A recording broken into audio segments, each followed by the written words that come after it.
జై శ్రీరామ. బ్రతకడం గొప్ప, చనిపోవడం గొప్ప అంటే చనిపోవటమే గొప్ప. బ్రతకడం ఏముంది, ఎలా అయినా బ్రతికేస్తాం. కానీ ఎలా చచ్చిపోతామో తెలీదు. మనం బ్రతికుండగానే మంచంలో పడితే మనకి చేసేవాళ్ళెవరు? అసలు మనం చూసేవాళ్ళెవరు మనల్ని? ఎవ్వరు ముందుకు రారు. మనం ఆ మంచంలోనే మలమూత్రాలు అక్కడే చేస్తూ ఉన్నామనుకోండి, ఇంకంతే. కన్న కూతుళ్ళు గూడా, కన్న కొడుకులు గూడా మన దగ్గరికి రారు.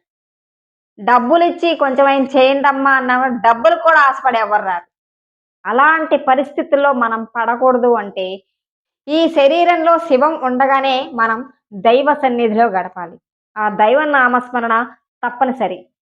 మా అత్తగారు వాళ్ళ వదిన గారనుకుంటానండి. ఆవిడకి ఒక జబ్బు చేసింది. అంటే ఆవిడింకా బ్రతికుండగానే ఆవిడలో చలనం ఏమి లేదు. కానీ తెలుస్తుంది. ఇట్లా జరుగుతోంది, అట్లా జరుగుతుందని. మాట లేదు, ఏమీ లేదసలు. ఆవిడని కింద పడుకోబెట్టేశారు. ఒకసారి ఆవిడని చూద్దామని వాళ్ళ ఇంటికి వెళ్తే, చీమల బారులనమాట. ఇలాగా ఆవిడ చెవిలోకెళ్ళిపోతున్నాయి. చీమలన్నీ ఆవిడ చెవిలోకెళ్ళిపోతున్నాయి. అసలు అది ఎంత నరకంగా ఉంటుందో ఒక్కసారి ఊహించుకోండి. ఎంత పాపం చేస్తే ఇటువంటి స్థితి వస్తుంది? ఆవిడ అంత నరకాన్ని చాలా కాలం అనుభవించింది. ఎప్పటికో ప్రాణం పోయింది ఆవిడకి. ఇంత అవసరమా మనకి?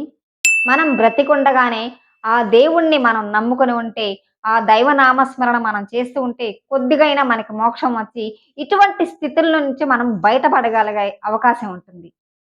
జై శ్రీరామ.